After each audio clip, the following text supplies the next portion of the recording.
And so we want to think about the fact, thank you for reminding me to record. Whoever did, thank you. I'm not usually driving this part of the ship.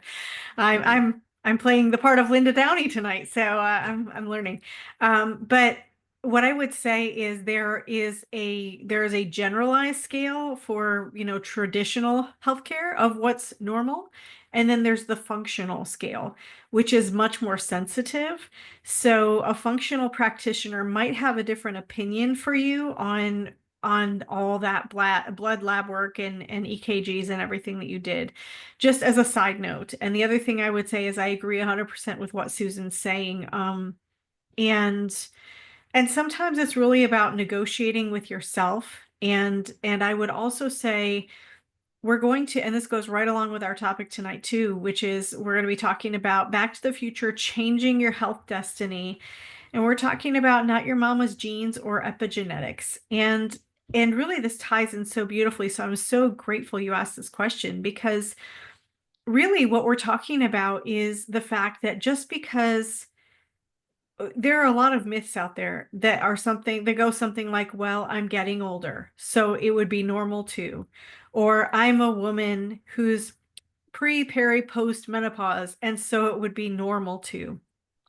And oftentimes those things are really just ways that the healthcare industry or other people or even women who didn't know how to cope with it excused away the problem.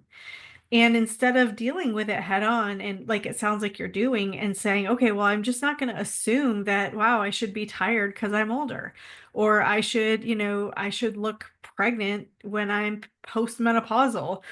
There's all these, the meno belly. There's all these different things that for a lot of generations we have maybe incorrectly assumed that, well, that's just the way it is. I can't control that. There's nothing I can do about that. And that's actually, I mean, sometimes there are things, I guess, but in general, that's not the case. In general, we have a lot more control than what we think we do.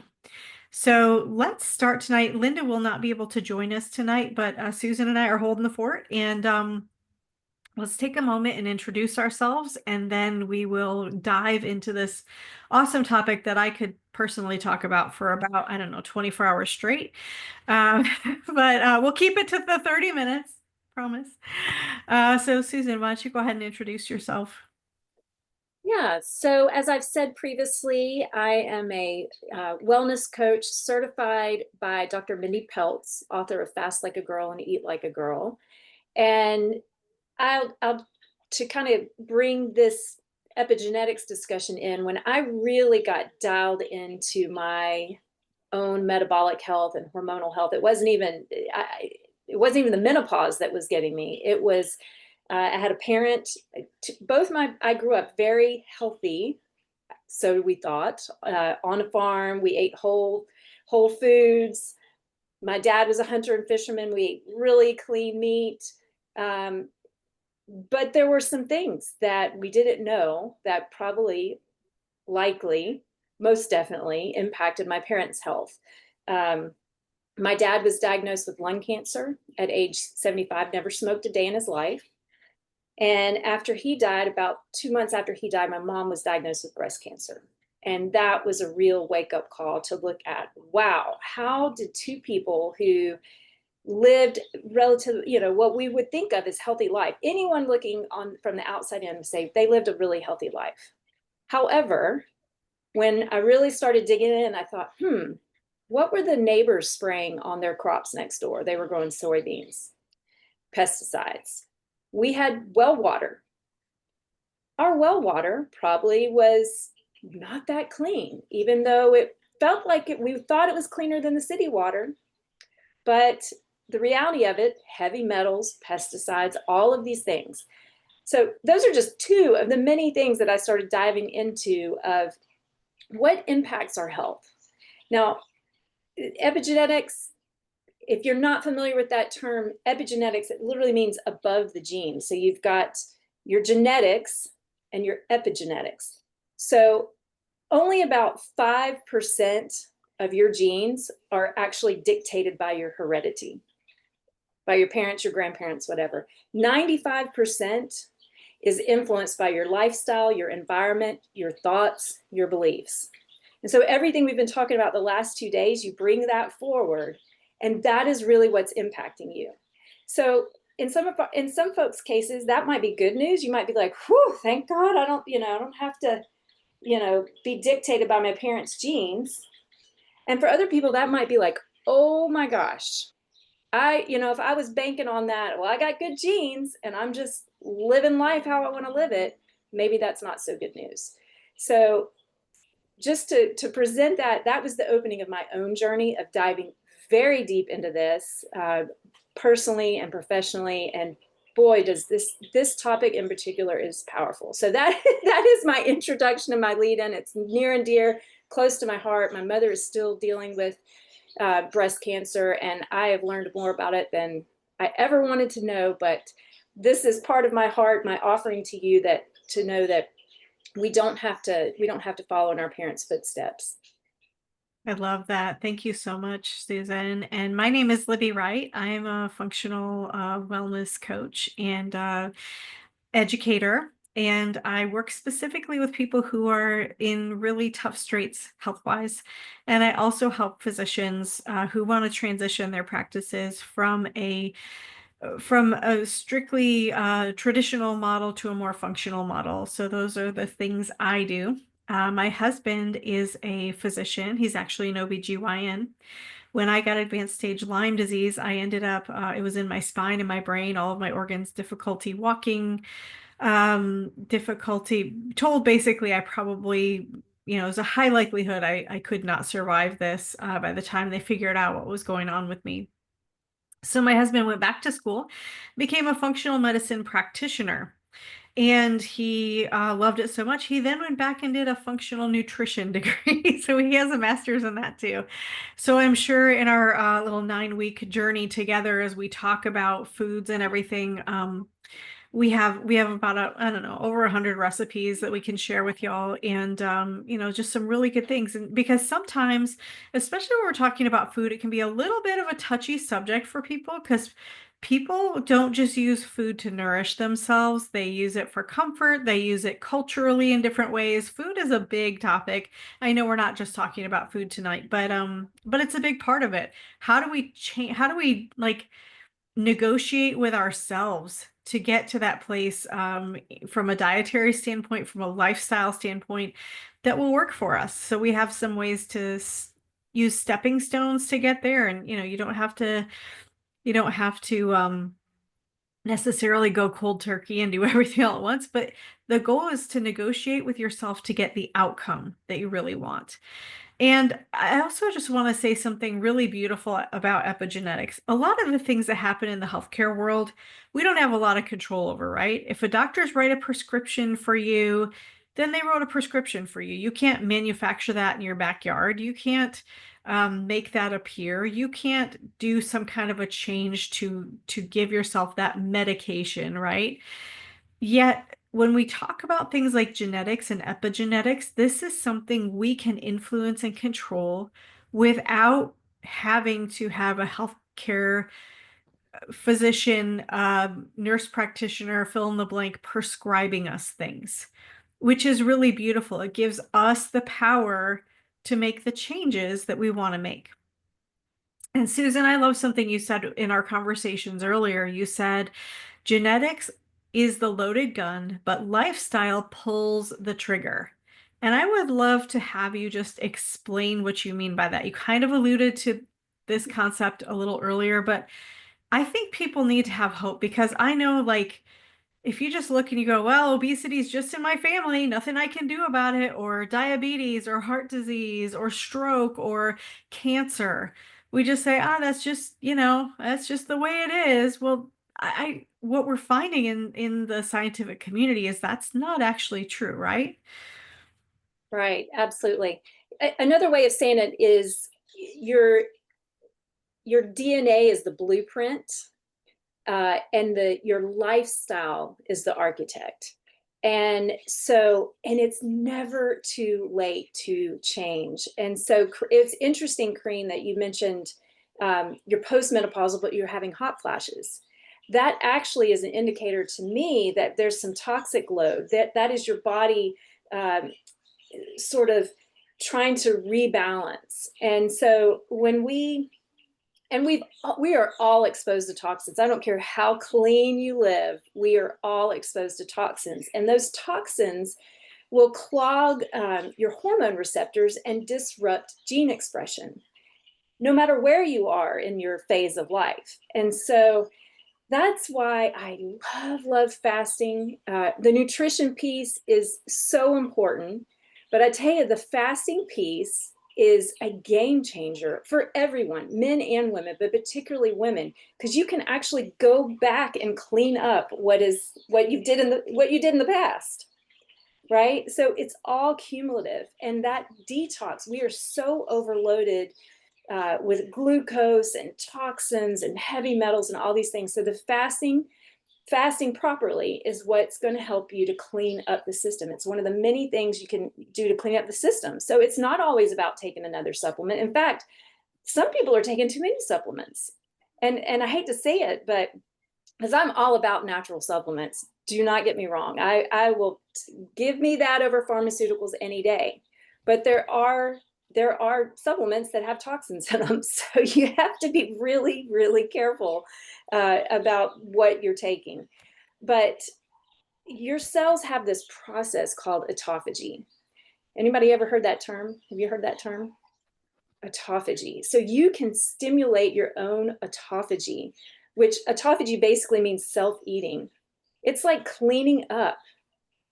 How you eat, when you eat, what you eat will dictate uh, autophagy. And so that's a lot of what we're going to really dive in deep. It's hard to do that in just 30 minutes, but what I would really say is that you can go back and clean up these things at any phase in your life. I mentioned to you that I had a 91-year-old client, and she talked to me about her menopausal journey and how she's like, I felt like I gained 5 pounds every year and I haven't stopped since 91. And then she looked back at all the toxic load that she had experienced and everything in her house now. So we are really we have to also look at our bodies and say thank you for the miracle that you are, because sometimes we get stuck on like menopausal weight, for example, the meno belly. Say thank you to your body for finding a place to store that, and maybe you don't want it in your belly or your butt or your thighs, but right now, like seriously, like put your hands in and say just thank you for putting it there and not storing it around my heart, in my brain, right? So we can carry this conversation on into Alzheimer's, and we'll probably dive into that a little bit in the course. But what you do now impacts you and your longevity, what you eat, how you fast, your stress level, your what beliefs you're holding on to. All of that really matters. So you can think of your genes as like these little, they're like light switches, right? And what you do can turn them on or off, on and off. And that's your detox pathways. That's your, even the genes that might make you more disease prone. You know, we hear about this BRCA gene. Oh, I have the BRCA gene. Well, that doesn't mean that you're going to have breast cancer. It does not. Don't let anybody tell you that. That's not the way your body works. There is so much science around this. So this is really about being your own advocate. You have to advocate for yourself because, as you said, there's so much misinformation about this, about all of these things. But you are your own best teacher. You are your own best. I don't want to say it like this, but I kind of think of it as your experiment. And a lot of times we are experimenting, like, seed cycling. Well, if I cycled it this way, or if I soak the seeds, if I sprout the seeds, what difference do I feel? How does that impact my digestion, my microbiome, all these things? We're like a beautiful, like, just it's fine tuning that. So I don't I know if that love answers that. your question, I love but that so much. And you did. And I think I remember when I was at my kind of lowest, I've been to specialists literally all over the country and, out of country when I was really sick. And we were coming back from another appointment, and I just was not feeling really encouraged that I was ever going to get anywhere. I don't know if any of you all have ever experienced that in a health journey. Like, wow, I just really don't, I don't I feel like I've stalled out. And so often I hear this with menopausal ladies. Like, I really don't know what else to try. I am so sick of even trying. Like, I'm just done, you know? And I remember my husband looking at me and he just said, "You know what, honey? No one can do anything for you anymore. You need to heal you." And at first, I have to be honest, I was a little offended. I was like, "What do you mean? Like, you all are the experts." I'm not an expert. I'm an interpersonal communications major. I teach preschool. I'm not a sciencey person. And he was like, "No, you are the expert in you. And you understand yourself. And if you listen to what your body is trying to tell you, you're gonna get well." And I have to tell you, that really changed the game for me. I've been in remission now for over 10 years without a single recurrence, which is very unusual. And like very unusual. I had all the co-infections and Lyme, and I couldn't walk. I couldn't really feel much from the waist down, and I'm fine now. And to be able to own that, okay, if I'm the expert, if I am taking authority over my life, well, I mean, that's a lot of responsibility, but it's also a lot of power, right? I'm not giving my power away to someone else saying, "Oh, well, you're the expert, so you must know." I'm not saying experts aren't helpful. Experts help me on my journey. What I'm saying is that we often discount the expert that's in the room with us, and that's us. And fasting, maybe fasting to me when I had been very sick, fasting seemed intimidating to me. And I didn't think I could do it because I'd get headaches and all that. So I want you to realize too, when we talk about fasting, again, it doesn't have to be the full protocol. Maybe it's I'm fasting from anything processed. Maybe that's where you start. Maybe you say, okay, I'm fasting from Diet Coke. We had a guy that we worked with in our corporate wellness company. All he ate was McDonald's, literally 3 meals a day, 7 days a week. That was it. That was it. He was a bachelor. He didn't care, and he was totally addicted to it. And we're like, and he wasn't, but he wasn't like giant. That's what I was like. Wow, you have like really good genes, but this is gonna catch up with you eventually, right? And I remember we had to kind of negotiate with him and go, okay, could we maybe take it down to 2 meals a day at McDonald's? Or maybe you get the medium Coke and fries, or maybe you get water instead of a Coke one meal. What could you do? And we were able to eventually baby step him into other things. And the reason I say this is we all start from different places and there's no judgment. I doubt any of you are eating McDonald's 3 times a day, so you're already ahead of the game in this scenario. But I want to remind you that even if you're like, wow, I don't know if I could commit to something that intense, that's okay. We can help you baby step and negotiate with yourself to get to that goal you want to get to, because you are your own expert. And, and I also want to say fasting is not just about food. Fasting is not about liquid. Oftentimes, when I'm working with really sick people, the first thing we fast from is negative thoughts and beliefs and habits. And we just say, okay, can we go an hour without saying something, without being our own inner critic? Let's fast from that for an hour. Can we go a whole day without being on social media or the news? There's all different kinds of ways we can fast. And the truth is that is just as vital. This heart and head work is just as vital as the food fasting. Oftentimes, we want to dig in and focus on that. And the hard work, oftentimes, is that emotional, psychological, generational piece that we've been talking about over the last few days. So, that's my 2 cents on it all. But if we can truly believe that we can begin changing the chemistry of our body, changing our epigenetics, like, hey, do I want this light switch on or do I want this light switch off? And I love what you said, Susan, thanking our body, especially people with chronic illness are often like, man, I hate you. The thing I hear every client I talk to, my body's betraying me. No, your body is actually doing what it's supposed to do. You're still alive. You're still here. What we need to do is get you and your body in harmony together so that we can all get to the destination we want to go to. Because I'll tell you this, I did all this work. I did a ton of work with all of the eating and changing diet. I mean, we cleaned out our pantry. We ate clean and whole from a place of not being that way. And by the way, that's when I got sick, where we could afford all the processed food. Interesting. But one thing I realized was that, oh, wait a second. I did all this work, did hundreds of thousands of dollars of therapies, got into remission, and still had a ton of symptoms. Anyone know why?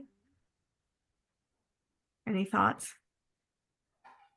Not working on yourself, like mind, body, Yes. spirit kind of type thing. Yes. See, I you're the had, new Linda today. yes, I had neglected. Yeah, Linda and I have very similar journeys. It's crazy when you look at it. I had neglected to take care of the most important thing. And in fact, when I work with clients now, that's the first thing we take care of is, okay, we need to start changing our beliefs, our mindset, our emotions, our state, because all this fasting stuff, it will absolutely not work long term. Sorry, Susan. It will not, and you know this is true. That's why I'm saying it. It will not work long term if we don't also change our mindset, our emotions, and our beliefs around what's possible. Would you agree with that, Susan, or do you have a rebuttal? Yeah, no, no, no. Absolutely. I mean, and to tie this into the epigenetics, we inherit our beliefs and our habits, Yes. those that are making us sick, oftentimes from our family. And so Yes. that is when you start changing your diet, making some shifts, when you start fasting and you get quiet from food, whew, you will realize even more so what you've inherited from your You're gonna feel some stuff, is what she's saying. yeah, Translation. and not even just your family, but your, you know, all your experiences that you've had in your life and your lifestyle now, right? It's Yes. like all of that is impacting us. And so on top of the toxic load that we're experiencing, the toxic load that we're experiencing is making everything harder. So uh, Yes. That's so true. the toxic That's so load true. and it's in the foods we're eating. But even if Yes. you're eating whole foods, this was probably been one of my biggest lessons, my biggest ahas in journeying with Dr. Mindy, is that even if you're eating healthy, are you eating the right foods? Like Mhm. I realized I was like the carb queen and I wasn't eating enough protein and I definitely wasn't eating enough healthy fats. Yeah. And I would say, I could probably say across the board, most women are not eating enough healthy fat because we've been like, we were raised in that low fat world. Yes. And guess what? Your body needs healthy fats and your brain needs healthy fat. So I was talking about the fat that's stored. Guess where the toxins are stored? The toxins are in your fat cells. So that's why I say bless it when it's in your thighs and your belly, and thank God it's not in your brain because those heavy metals, you don't want them lodged in your brain. And Yes. circling back around Preach. to my You get mother, snaps. You get snaps. I'm serious. It's circling so back true. back People to don't my mom. understand that.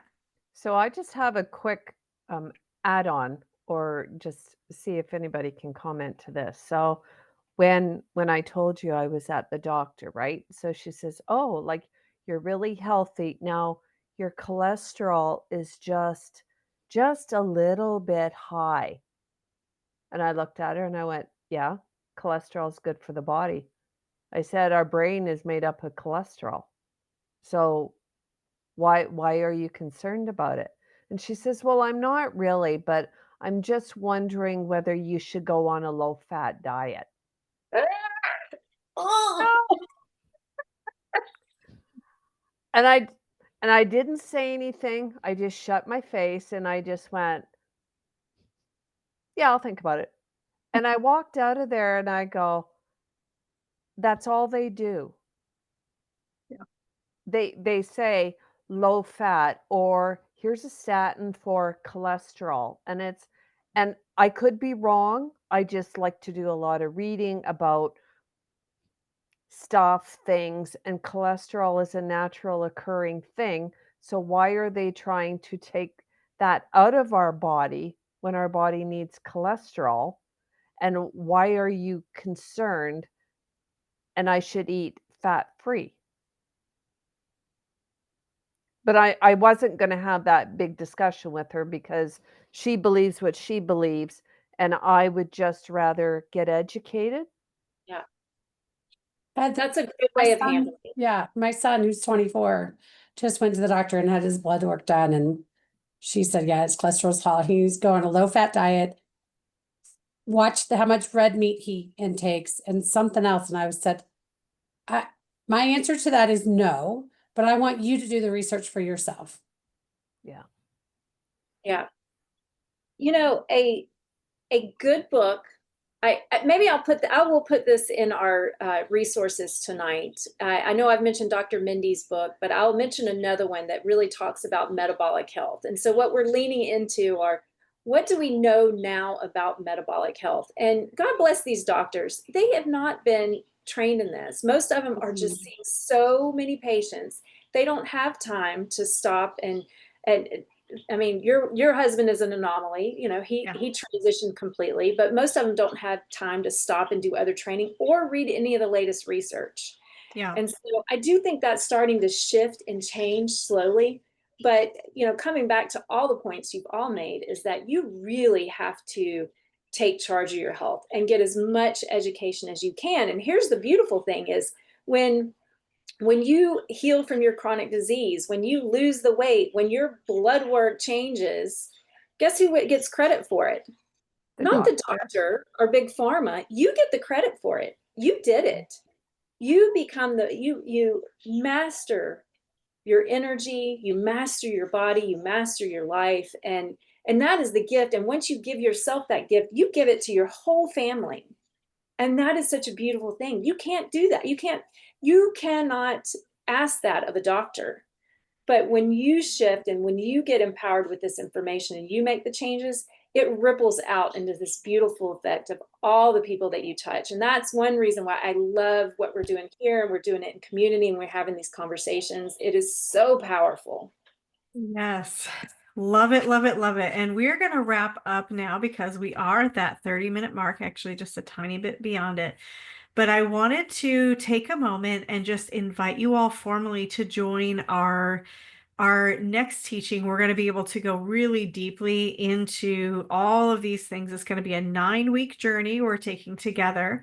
We're going to have curriculum. We're going to have weekly group meetings, very much like what we're having here, only on a larger scale. We're going to be on a private platform, my private platform, actually, the Well, where you can come in, ask questions, kind of like its own little Facebook world, only you're not going to have all the distractions of ads or, you know, all the crazy things that you have on a regular platform like that. So it's a really great thing. So we're going to have weekly Q&As. We're going to have weekly live sessions where we're teaching just like this. We're going to be talking about all the things we've been sharing and so much more. It's going to be powerful. And we are going to walk you through step by step things like how to fast like a girl, how to track your cycles, how to deal with the emotional and spiritual and psychological baggage that maybe you've been dragging in to this point in your life, so that as you recreate this new you for this new phase of life, you can do it from a place of power. You can do it from a place of going the direction you want to go, and really just stepping into that next phase of being a powerful woman. And so if that's something that's interesting to you, I have gone ahead and put this in the link. If you're watching this on replay, we'll also have it in the email. And as a special gift to you all between now and Labor Day, we are offering a 25% discount, and we have a paid in full price. We also have a monthly installment price, which is just a little bit more. It's basically the same price to us. It's just to cover those credit card fees when we run that card more than once. So if you would like to join us and you've been a little bit on the fence or thinking, I'm not sure, take advantage of this. This coupon code only lasts until Monday, and then it is back to the normal price. And by the way, this is a very discounted price for the three of us. Our programs are significantly more each, and you get the three of us together because we just want to do this as a pilot and work together and help women to get to this new phase of life. So Susan, any last thoughts? I'm talking a lot, so share with us any last thoughts you have. Oh, I'm just excited to be on this journey. I know it's going to be powerful with all of our collective expertise, because it really is. It's never any one thing. It's never just food. It's never just the mental and emotional piece. It's everything. All of that impacts our body. We are um, miraculous beings, and I like to say, particularly as women, we're just a little more sophisticated than our male counterparts. So so it takes a little bit more knowledge and wisdom to live a healthy life. Yes, and we will be starting, I believe, this coming Tuesday, September 2nd, and we're going to be going all the way through for 9 weeks. So we'll make sure to get all that information to you, but I don't have my calendar right in front of me, but I believe that's where we begin. So please join us, reach out to us if you have any questions. We're also going to be putting in another homework with the email from tonight that Susan has pulled together. Do you have any instructions on that, Susan? Well, it's going to be another kind of questionnaire type thing. It's going to be a little more focused on what neurotoxins, what toxic load you might be experiencing. And when we get into the course, that'll make a lot more sense why we're asking you that now, because it really does impact how your body functions, how it processes food, how, whether fasting is easy or hard, and even your emotional mental state. We Yes. really take that for granted. So this is a good little self-check, and look forward to diving into it more. And I'll also Yes. share those resources. If nothing else, if you're like, I can't do it now, I've got to walk away, we certainly hope you'll join us. But I'm going to leave you with a few resources that I think will make a difference in your life. Yes, and we just want to also tell you, if you have any other friends who maybe couldn't make it to the mini course, but you think would be really would benefit from this, feel free to share this link and this coupon code, and we're happy to include them too, even if they weren't in our original mini course. So I think with that, we're going to go ahead and sign off. So for Linda and myself and Susan, thank you so much for joining us on this journey. Thank you. And we hope to see you next week as we start our course. Yes. Thank you So so take much. care. All Thank right. you. Bye. Thank you. Bye-bye. Bye.